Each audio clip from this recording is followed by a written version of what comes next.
रात और भी भयावह हो चुकी थी। बारिश अब पहले से कहीं ज्यादा तेज हो गई थी। आसमान लगातार गरज रहा था और हर कुछ पल बाद बिजली की चमक पूरे इलाके को डरावनी रोशनी में डुबो देती थी। बस्ती की तंग गलियों में पानी तेजी से बह रहा था। जो पानी कुछ देर पहले घुटनों तक था, वो अब कमर तक पहुंचने लगा था। नाले का उफनता हुआ पानी बस्ती में ऐसे घुस रहा था जैसे कोई बेकाबू नदी रास्ता ढूंढ रही हो। लोगों में घबराहट बढ़ने लगी। कई लोग अपने घरों से बाहर निकलकर ऊंची जगह की तरफ भागने लगे। कोई अपने सिर पर गठरी रखे भाग रहा था। कोई बच्चों को गोद में उठाए पानी से जूझता हुआ आगे बढ़ रहा था।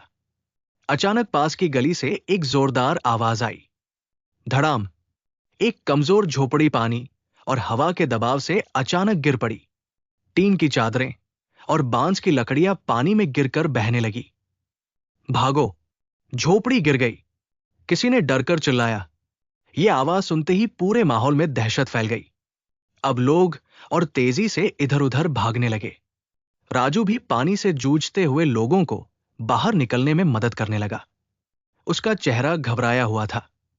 अब उसे शांति काकी की बात याद आ रही थी। उधर लक्ष्मी की झोपड़ी के अंदर पानी तेजी से भरता जा रहा था। दीवार की दरार और चौड़ी हो गई थी। मिट्टी लगातार गल रही थी और दीवार से छोटे छोटे टुकड़े गिर रहे थे। छत भी खतरनाक तरीके से हिल रही थी। लक्ष्मी ने मुन्नी का हाथ कसकर पकड़ लिया। हमें यहां से निकलना होगा, उसने घबराहट छिपाते हुए कहा। दोनों झोपड़ी से बाहर निकलने के लिए दरवाजे की तरफ बढ़े। बाहर पानी का तेज बहाव था और हवा इतनी तेज थी कि खड़े रहना भी मुश्किल हो रहा था। उसी समय अचानक पास की झोपड़ी की तरफ से हल्की सी आवाज आई, जैसे कोई बच्चा रो रहा हो। लक्ष्मी एक पल के लिए रुक गई। उसने ध्यान से सुना। बारिश और हवा के शोर के बीच फिर वही हल्की सिसकने की आवाज आई। उसे तुरंत याद आया, उस झोपड़ी में रफीक के बच्चे सो रहे थे।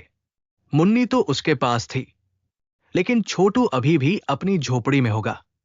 लक्ष्मी का दिल जोर से धड़कने लगा। उसने सामने देखा।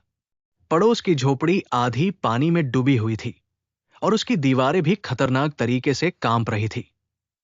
उसी क्षण उसके पीछे उसकी अपनी झोपड़ी की दीवार से जोर की चरमराहट सुनाई दी। करर! जैसे वो किसी भी पल गिर सकती हो। मुन्नी डरकर लक्ष्मी से लिपट गई। दीदी, हमें जल्दी चलना चाहिए। लक्ष्मी की आंखें एक पल के लिए बंद हो गई।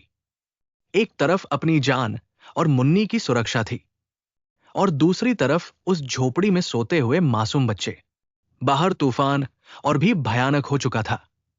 पानी लगातार बढ़ रहा था और उस डरावनी रात में लक्ष्मी को कुछ ही पलों में ऐसा फैसला लेना था जो उसकी पूरी जिंदगी बदल सकता था।